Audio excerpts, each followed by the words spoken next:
Good day, everyone, and welcome to Skytale Insights. Very excited about today's episode. We'll be discussing Annie management consulting in the healthcare space. And today joining us is Annie Hockey, Skytale's very own president and head of consulting at Skytale Group. Annie, I, of course, know all about you. I ask about your background all the time. I'm fascinated by it. For those of us that don't know you, though, could you give us a brief glimpse as to who you are and where you came from? Well, absolutely. And it's a pleasure to be here. So I always like to say that I'm really a hybrid management consultant and operator. After going to Stanford as an undergrad, I moved up to Silicon Valley with what seemed like my entire class and began my career in early stage startups. Then after going back down to Stanford because it was fun the first time and completing my MBA, I actually sort of cut my management consulting teeth at Bain & Company, which is a global management consulting firm that I worked in the San Francisco office for. And then most recently, I went back into operations and I started and was the co-founder and co-CEO of a fintech company that's based in San Francisco. It is still running, but I happily transitioned to a board role earlier this year to join Skytale. So it's really a treat to be here.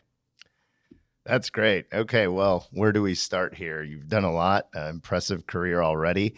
Let's go down the consulting path. What type of consulting did you do? What did you see there? What was it like? It's a great question.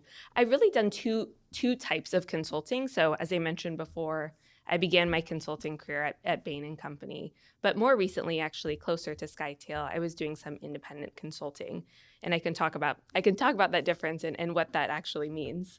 So at Bain, I worked at the intersection of their retail and private equity practices, and so what that meant was sometimes we would work with private equity firms to diligence, which really just means help them evaluate, review firms that they maybe wanted to buy. But actually, what I typically did more often was on the backside, where I would come in after a private equity firm had actually bought a company and help them make sure that things went well.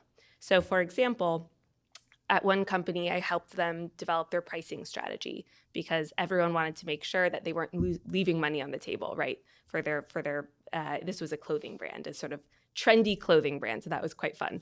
And at another company, for example, I helped them build out their omni-channel strategy because the private equity firm and the leaders of that company wanted to make sure that they were maximizing their revenue, right? You can sell online, you can sell any number of places. So we helped them evaluate what was the most productive place to do that. That said, the thing about consulting, which is so fun, is that while that's where I spent the majority of my time, every project is really different. And so there are also things that I did that were completely outside of the realm of those things. So I think a good example of that would be I worked with a public safety software company and helped them think about, how do we ensure the safety of, our company against our competitors, but also the safety of Americans by leapfrogging with interesting innovations. So I'm going to date myself because this was a while ago, but we were helping them look at things like drones or things like facial recognition to make sure that that software was set up in the most effective, innovative way using our current technologies. The second type of consulting that I had mentioned before, the independent consulting, it was quite different. In some ways the same. I can talk about that than the Bain experience. These were clients that I was working with independently and was where I really began my career in retail healthcare and learned a lot more about that space. And so what was really fun about this type of consulting, it was really intimate, right? So it'd be working with a founder, CEO, maybe the sole manager of a practice, helping them think through things like, should I add this new business line? Should I add this laser? Should I add, an additional service, and helping them evaluate those things, or even really operational best practices. So again, a little bit more deep in the weeds, but that was a fun way to flex that way as well. Love that. Okay, that's a lot to unpack there. And if I want to age myself, I'll tell you that I grew up, there were cassettes. I don't know if you know what that is, but so drone seems fairly recent to me. So with all of that, are there any pain points that your clients experience? Is there a theme at all? Well, I would first like to confirm that I do, in fact, I think probably still own a cassette tape somewhere in my home. But of course, I think, I think what is really so interesting about this is whether you are a teeny firm or a Fortune 500 company, you see the common themes that business leaders struggle with across that spectrum. And I think at the end of the day, our blind spots are really rooted in human nature. We're not necessarily rational human beings, something my psychology major taught me. And incentives really matter. And so, again, I can talk about some of those pain points, but it's really interesting how that runs the spectrum. I think one pain point that I continue to encounter and encountered a lot at Bain is not knowing what is actually happening beneath the hood of your company. So, for example, there can be oftentimes a disconnect between what's happening in the corporate center, right, maybe in HQ, and what's actually happening on the floor. I think one good example of this was there was a retail company that I was working with that allowed their in-store employees to determine their discounts and their promotions for their inventory. And so what that meant is the corporate had basically no idea that a lot of store managers were selling things at a loss, right? And so that's an example of just needing to know what's happening. And similarly, if you are a DSO owner or owner of a practice, what is your fully loaded cost of supplies? What is your conversion rate from a sales call? This is data that's really important, but it's actually really hard to collect. And so, I'll say that knowing what's happening under the hood is the first part of the problem, and then knowing why that's happening and then what to do about it, of course, are the pieces that you actually need to do at the end of the day. And so I think a universal problem there is putting in the systems in place to surface that data, know what your takeaways are, and that really requires setting up the systems to get you the information that you need.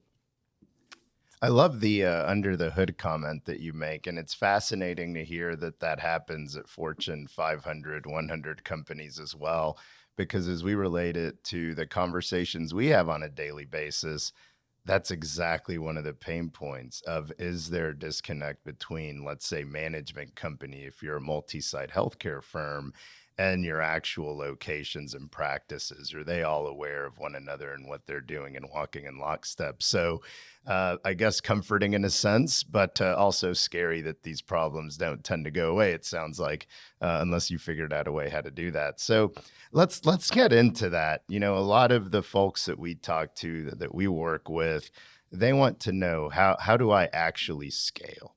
So you've done, when you were doing your own consulting, it was more intimate, as you said earlier. You've also been with Fortune 500 companies, and I'm guessing they wanted to continue to grow as well. They're not hiring you to be stagnant. Nope. Have you noticed any themes as companies grow, as they scale, that we want to keep in mind? What are the shifts there? Yeah, I would say that basically the types of problems that you face shift over time. And so in a way, it's the same problem, but they just get bigger and bigger. And so again, I can bring this back to the dental practice example. So when you are the single owner of a one-site dental practice, essentially you can probably manage the show, right? You can practice, you can be in charge of everything down to, cleaning the location, buying the equipment for the location. It's really your organization. And at a certain point, when you begin to add additional locations, that begins to break down because there really is only one of you. And so at that point, up-leveling, right, clicking up is so important, so you can think strategically about what needs to happen at your firm. But of course, someone still needs to be ordering that equipment. And so really the key is systems, people, and processes. I think equipping yourself with the right team around you, is, I will just become a broken record on this every day, is the most important thing you can do as a business leader. But also, again, putting systems in place to make sure that you also have a safety net for when things go wrong, to ensure that the day-to-day can run really smoothly. Love it. So let's shift. I want to know about your business. We've talked about your consulting. You've also founded your business. You're now on the board, as you mentioned. You grew it. I feel like you got a head start with all of this knowledge. Like, I wish you would have been here 5 years ago when we were founded with what you were saying. Did you have it all figured out, or did you have any pain points? What was that like? Well, Ben, I will say, if anyone ever tells you they have it all figured out, you should probably run the opposite direction. I would love to know.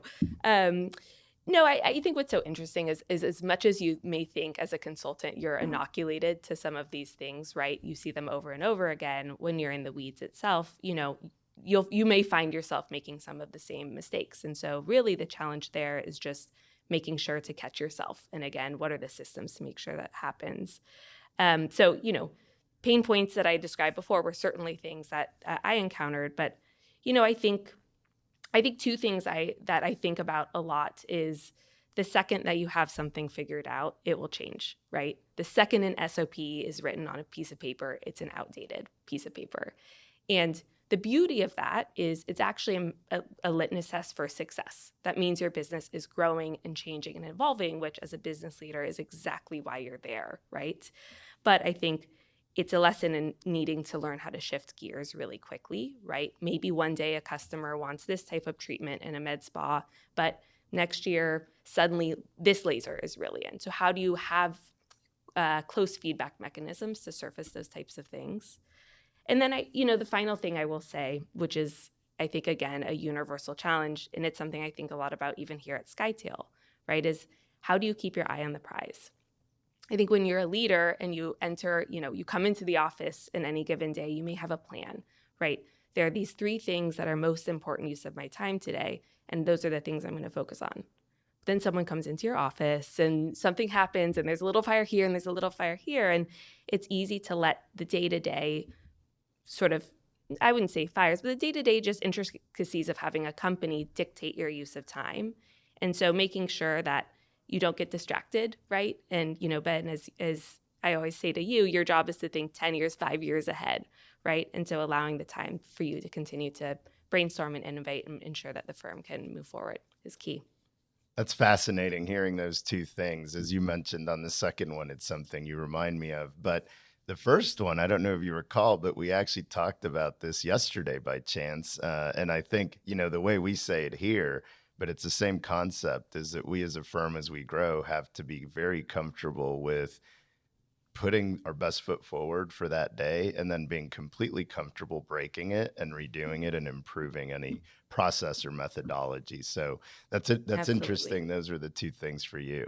And I think just bouncing off of that, I think, when you break down a process that you had and rejigger it, I think it's easy to have that impact morale because it's like, oh, was that the wrong process? And I think the takeaway or key here is that was actually probably the perfect process at the time for that phase of business. So it's not that anyone did anything wrong. It's just at a certain point that may stop serving you, and not being afraid to say, okay, let's, shift gears right now. That's really the key. And it brings back what we talked to some of our clients about, which is there are different inflection points that what worked when you were 3 locations, you're going to redo 7 locations is a frequent one that we see as an inflection point. And then you get up to 15 and it takes a different level of company. So yeah, that's exactly right. We see it not just here, but we see it with the people we work with as well, and what we hear in the market in general. Yes, absolutely. That's great. So after all of these things, you're now here. What made you come? Can you double click on that a little bit? Yes, well, I always like to remind the Skytale team that I actually found them and forced the job upon Skytale. No, but I think more seriously, Skytale has an exceedingly high reputation. And so I'd always known of Skytale. I just had known of them as an investment bank, right? Which is, of course, something that's, I plan to change, right? That's my job to change. But when I heard that they had a management consulting arm, it was just only a natural reaction to reach out and want to engage with the firm to learn more. And, when I reached out to Ben and started engaging with Ben and the team, it quickly became so clear to me why the reputation exists, and that, traverses both sides of the business. That's the excellence of the banking team, but it's also the excellence of the work product that the consulting team delivers for their clients really every day. And, I think a few things feed into that. I would say, again, I'm going to be a broken record. I'm going to say people. So the folks at Skytale have an incredible combination of intelligence and integrity, which is key for this industry, right? This is a relationship business, and that integrity is so valuable. It's actually necessary. But there's also an excitement about the future and what they're building, and that type of energy is really, it's just a fun thing to join. And I will also say, sort of from more of a business standpoint, it's exceedingly rare to find a firm that has incredible product market fit, A, and B, in an industry that's really only in its first inning. And so for me, that's kind of a no-brainer. And icing on the cake is that this phase of business is my most favorite, right? I spent a lot of times in early stage startups, and my sort of main job there has always been to take something that is working and new and build up, as we've talked about today, the systems, processes, team, and people to allow that to scale. And so for me, I mean, this is just fun, and I think we're just getting started. I agree. I think we're just getting started. I will say, as we continue to go on, one thing that you mentioned we'll have to hold ourselves to is to continue all of the things that you mentioned: integrity, intelligence, positive reputation, doing right by our clients. So this will serve as a good reminder. You heard it here. I can play it anytime. The second thing you mentioned is the first inning and the industries we play in. What are you bullish on in the subsectors that we play in, or just in general in healthcare, if you want to touch on it? Yeah, absolutely. I mean, I think first I'll touch on dental. And dental is one of those industries that has had private equity attention for some time now. And so it's a lot more consolidated than a lot of our other verticals. And I think there can be an inclination that we're at a later inning, right, of that industry. And what I will say is that, fascinatingly, I think the metric is about a third, 35% of Americans are still not getting dental services. And shockingly, 50% of those with insurance are not. And so, when I look at those stats, right, that's white space. And so again, I think that dental has a lot more to do, and I'm excited to be there for that journey the continued journey of that industry. And then on the aesthetic, I'll touch on aesthetics as well, because that's a sort of a newer. It's in many ways viewed as the opposite. It's a newer player to the retail healthcare space, and the trend I see there, which again makes me incredibly bullish on the industry, is that I think we're all noticing a shift of things that we've typically thought as nice to have, luxury spa service becoming into the parameter or sort of the realm of critical just wellness and healthcare. So an example of that might be, is a regular facial looked at sort of like, a regular tooth cleaning. And even in terms of wellness, right, what's happening on the inside is really important for your overall well-being. And I think that's an interesting trend of them becoming need to haves, and part of why I believe the industry just continues to grow at a pretty shocking rate. Yes. Yeah. I mean, if you read the statistics, I think aesthetics is supposed to grow 15 to 18% over the next decade or so. And exactly for the reasons you mentioned, people are hyper-focusing on wellness. And as you said, there's still a lot of opportunity in dental. I mean, we hear it all the time. How do you bring more people in?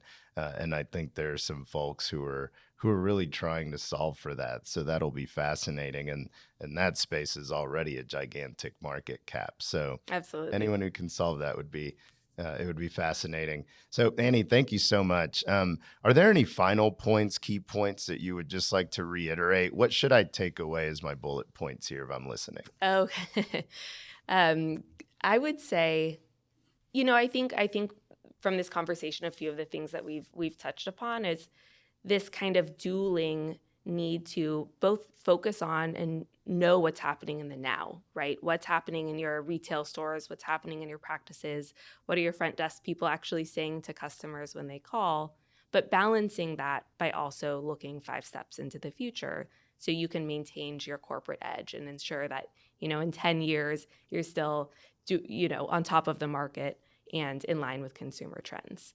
And so, I think if anyone gets that balance perfectly, I'd love to talk to them. But again, I think just putting supports around you to be sort of that, in a way, life jacket. And that can be a combination of advisors that which I believe really strongly in, networks of friends who are in the same industry, just people to call on to make sure that your blind spots are taken care of. That's great advice. I'll take those notes down myself as well for this firm. Thank you so much, Annie, for coming on today and sharing your insights and knowledge. I know that we internally are super excited about the leadership, the knowledge, the energy that you bring.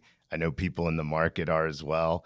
So it's going to be extremely excited how you affect really the overall markets that we play in. It's going to be a lot of fun. So thank you for the time. And we thank you for listening and hope you got some good nuggets for today. And we would love if you subscribe to our podcast. Thank you. And until next time. Thanks, Ben.